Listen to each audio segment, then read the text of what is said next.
নমস্কাৰ সকলো ভাইটি ভণ্টিৰ বাবে ভাল খবৰ বহুতো ষ্টুডেণ্টে মোক কমেণ্ট কৰিছিল যে দাদা স্কলাৰশ্বিপ কেতিয়া আহিব ঈশান উদয় স্কলাৰশ্বিপ কেতিয়া আহিব মাইনৰিটি স্কলাৰশ্বিপ কেতিয়া আহিব এতিয়া আজি এইটো ভিডিঅ' আপোনালোকৰ কাৰণে আপোনালোকৰ ঘৰত যদি কোনোবা ক্লাছ 11 12 কেণ্ডিডেট আছে বা আপোনাৰ ল'ৰা ছোৱালী যদি স্কুলত পঢ়ি আছে আপোনাৰ ল'ৰা ছোৱালীৰ কাৰণে যদি স্কলাৰশ্বিপৰ প্ৰয়োজন হয় তেনেহলে এইটো ভিডিঅ' আপোনাৰ বাবে ভিডিঅ'টো শেষলৈকে চাব আপুনি কেনেকৈ স্কলাৰশ্বিপৰ কাৰণে এপ্লাই কৰিব পাৰিব স্কলাৰশ্বিপৰ এমাউণ্ট কিমান পাব স্কলাৰশ্বিপটো কি স্কলাৰশ্বিপ কেনেকৈ এপ্লাই কৰিব লাগিব সবিশেষ আপোনালোকে আমাৰ এইটো ভিডিঅ'ত পাব গতিকে আপোনালোকে যদি আমাৰ বিশ্বাসী বন্ধু চেনেলত আজি প্ৰথম বা নতুন আহিছে চেনেলটো সাবস্ক্ৰাইব কৰি দিবলৈ নাপাহৰিব কাৰণ আপোনাৰ বিশ্বাসী বন্ধু চেনেলৰ জৰিয়তে আপোনালোকে বিভিন্ন ধৰণৰ দৰকাৰী আৰু লাগতিয়াল ভিডিঅ'সমূহ পাই থাকিব তো বন্ধুসকল টাটাৰ ফালৰ পৰা এটা স্কলাৰশ্বিপ আহিছে সেই সকল কেণ্ডিডেটৰ বাবে যিয়ে আৰ্থিক অসুবিধাৰ বাবে পঢ়িব নোৱাৰে এই স্কলাৰশ্বিপত আপোনাক 10,000 পৰা 12,000 টকা দিয়া হ'ব কোনে কোনে পাব আপোনাৰ ক্লাছ 11 12 ষ্টুডেণ্টৰ কাৰণে আছে জেনেৰেল আন্ডাৰ গ্ৰেজুৱেটৰ কাৰণে আছে ডিপ্লোমা পলিটেকনিক ষ্টুডেণ্টৰ কাৰণে এই স্কলাৰশ্বিপ আছে আপোনালোকে যদি এই স্কলাৰশ্বিপত এপ্লাই কৰিব বিচাৰে তেনেহ'লে টাটাৰ অফিচিয়েল ৱেবছাইটলৈ আপুনি আহিব লাগিব মই লিংকটো ডিছক্ৰিপশ্যনত দি দিম তাতে গৈ কেনে আপুনি ক্লিক কৰি ইয়াতে আহিব লাগিব স্কলাৰশ্বিপৰ বিষয়ে মই সবিশেষ অকণমান কৈ আছোঁ ইয়াতে চাওক আপোনাৰ 2024-25 লৈকে এই স্কলাৰশ্বিপ আপোনাৰ নতুনকৈ মুকলি কৰি দিছে ইয়াতে আপোনাৰ ক্লাছ 11 12 আপোনাৰ লগতে যিসকল কেণ্ডিডেটৰ ডিপ্লোমা আছে ITI পাছ কৰিছে তেখেতসকলেও ইয়াতে স্কলাৰশ্বিপ কাৰণে এপ্লাই কৰিব পাৰে স্কলাৰশ্বিপৰ কাৰণে আপোনাক কি ডকুমেণ্টছ লাগিব মই সবিশেষ কৈ আছোঁ তাৰ কাৰণে আপোনালোকে ভিডিঅ'টো অকণমান গুৰুত্ব সহকাৰে চাব লাগিব কাৰণ আধাতে যদি আপুনি ভিডিঅ'টো এৰি থৈ যায় আপোনালোকৰ প্ৰব্লেম হৈ যাব ইয়াতে যাওক কোন ষ্টুডেণ্ট ইয়াতে এলিজিবল আপোনাক লিখি দিয়া আছে ক্লাছ 11 পৰা 12 যি ষ্টুডেণ্টে ইয়াতে এপ্লাই কৰিব পাৰিব আৰু ইয়াতে এপ্লাই কৰিবলৈ গ'লে আপোনাৰ মিনিমাম 60% মাৰ্ক আপুনি থাকিব লাগিব আৰু আপোনাৰ বছৰি ফেমিলি ইনকাম আপোনাৰ 2.5 লাখতকৈ তলত হ'ব লাগিব আপুনি ইয়াতে এপ্লাই কৰিব পাৰিব যদি আপোনাৰ ল'ৰা ছোৱালী বা আপোনাৰ কোনোবাই টাটাত কাম কৰি আছে তেনেহ'লে আপোনালোকে এই স্কলাৰশ্বিপত আপুনি এপ্লাই কৰিব নোৱাৰে স্কলাৰশ্বিপৰ বেনিফিট হ'ল আপোনাৰ 80% আপোনাৰ কোৰ্স ফিজ তেখেতসকলে দিব আৰু লগতে 10,000 টকা তেখেতসকলে দিব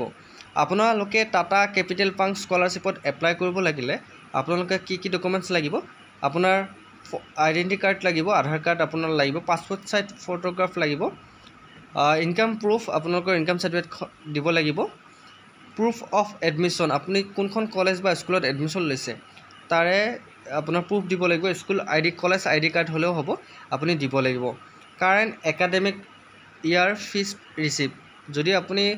বৰ্তমান ফাৰ্ষ্ট ইয়াৰত নাম লগাইছে তেনেহ'লে ফিজ ৰিচিপ্টখন আপোনালোকে দিব লাগিব ছেকেণ্ড ইয়াৰত এডমিশন ল'লেও দিব লাগিব আপোনাৰ বেংক একাউণ্টৰ ডিটেইলছখিনি আপুনি ভৰাব লাগিব বেংক একাউণ্ট লাগিব আপোনাৰ মাৰ্কশ্বিট আপোনাৰ গ্ৰেড কাৰ্ড এইখিনি লাগিব মাৰ্কশ্বিট সাৰ্টিফিকেট লাগিব ডিসেবিলিটি কাষ্ট সাৰ্টিফিকেট যদি আছে আপোনালোকে দিব লাগিব আপোনালোকে যদি এই স্কলাৰশ্বিপত এপ্লাই কৰিব বিচাৰে তেনেহ'লে ক'ত এপ্লাই কৰিব পাৰিব আপুনি এই ৱেবছাইটলৈ আহিব ৱেবছাইটলৈ আহি আপুনি এপ্লাই নাওত ক্লিক কৰিব ক্লিক কৰি আপোনালোকে ৰেজিষ্টাৰ কৰা যদি ৰেজিষ্টাৰ কৰি ল'ব লাগিব তাৰ পিছত আপোনালোকে ইয়াতে লগইন কৰিব লাগিব মই দেখুৱাই দি আছোঁ আপোনালোকে ইয়াতে চাওক এই ৱেবছাইটলৈ আহিব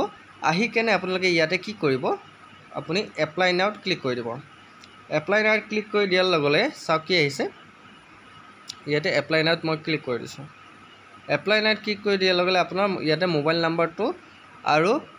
পাছৱৰ্ড আপোনাক বহুৱাব দিছে যদি আপুনি সাইন ইন কৰিছে যদি সাইন ইন কৰা নাই আপুনি গুগলৰ জৰিয়তে সাইন ইন কৰিব পাৰে আৰু যদি আপোনাৰ একাউণ্টটো ইয়াতে নাই ক্ৰিয়েট এন একাউণ্ট ইয়াতে আপুনি ক্লিক কৰি দিব ক্ৰিয়েট এন একাউণ্টত ক্লিক কৰি দিয়াৰ লগে লগে এটা ইণ্টাৰফেচ খোল খাব মই দেখুৱাই দি আছোঁ আপোনাৰ এটা ইণ্টাৰফেচ খোল খাব ইয়াতে অকণমান আহি আছে সময় লৈছে আপোনাৰ ইয়াতে চাওক আপোনাৰ ক্ৰিয়েটেড একাউণ্ট বুলি এটা অপশ্যন আছে ইয়াতে আপোনালোকে কি কৰিব আপোনাৰ প্ৰথম নামটো শেষৰ নামটো email ID mobile number password আৰু সেই পাছৱৰ্ডটো আপোনাক লাগিব সাইন ইন কৰোঁতে গতিকে আপোনালোকে ইয়াতে লগইন কৰি ল'ব আপুনি ৰেজিষ্টাৰ কৰি লোৱাৰ পিছত আপুনি কি কৰিব বেলেগ একো কৰিব নালাগে বেক যাব বেক গৈ কেনে আপোনালোকে আকৌ সাইন ইনত ক্লিক কৰিব লাগিব সাইন ইনত ক্লিক কৰিলে আপোনালোকে লগইন কৰি ল'ব লাগিব তাৰ পিছত আপোনালোকৰ ইয়াতে চাওক আপুনি যেহেতু আপোনাৰ মোবাইল নাম্বাৰটো দিছে পাছৱৰ্ডটো দিছে আপোনাৰ মোবাইল নাম্বাৰ আৰু পাছৱৰ্ডটো ক্লিক কৰি ইয়াতে লগইন কৰি দিব লগইন কৰাৰ পিছত আপোনালোকে ইন্টাৰফেস এটা খোল খাব সেই ইন্টাৰফেসত আপোনালোকে কি কৰিব লাগে আপোনাৰ যিখিনি ৰিকুৱাৰমেন্ট আপোনালোকৰ বিচাৰিছিল নথিপত্ৰ সকলোবোৰ তাতে আপলোড দিব লাগিব আপোনালোকে মোবাইলৰ জৰিয়তে এটো কৰিব পাৰে যদি আপোনালোকে মোবাইল চলাব জানে বা নেটৰ ব্যৱহাৰ কৰি পাইছে আগতে আৰু যদি নাজানে তেনেহলে ওচৰৰ কম্পিউটাৰ দোকান এখনত যাব নহয়তো বা আপোনাৰ কোনোবা জনা মানুহ আছে যদি তেখেতৰ ওচৰত গৈ আপুনি এই স্কলাৰশ্বিপৰ কাৰণে এপ্লাই কৰিব পাৰে সো যিসকল ষ্টুডেণ্টে মোক কমেন্ট কৰি আছিল যে দাদা স্কলাৰশ্বিপৰ বিষয়ে এটা ভিডিঅ' লাগে সো স্কলাৰশ্বিপৰ বিষয়ে ভিডিঅ' আনিছো আৰু বহুতে মোক খুদিছিল যে দাদা এছিয়ান উইডৰ স্কলাৰশ্বিপ কেতিয়া আহিব চাওক এতিয়ালৈকে এছিয়ান উইডৰ স্কলাৰশ্বিপৰ কোনো ধৰণৰ এনাউন্সমেন্ট কৰা নাই কিন্তু অফিচিয়ালি যদি এনাউন্সমেন্ট কৰে মই নিশ্চয়কৈ আপোনালোকৰ কাৰণে ভিডিঅ' বনাম আপোনালোকে আমাক ফলো কৰি ল'ব বিশ্বাসী বন্ধুৰ চেনেলটো আপোনালোকে সাবস্ক্ৰাইব কৰি ল'লে সকলোবোৰ আপডেট পাই থাকিব সো চেনেলটো সাবস্ক্ৰাইব কৰি দিব ভিডিঅ'টো এখিনিয়ে আছিল স্কলাৰশ্বিপত এপ্লাই কৰিব পাৰিবা মই কলোৱে কিমানখিনি পাৰ্চেন্ট লাগিব কি লাগিব গতিকে এপ্লাই কৰিবা আৰু আশা কৰো সকলো স্কলাৰশ্বিপটো লবলৈ সক্ষম হ'ব বুলি মই ভিডিঅ'টো ইমানতে সমাপ্ত কৰিছো আকৌ লগ পাম অন্য এটা ভিডিঅ'ত আজিলৈ মানে জয় হিন্দ জয় অসম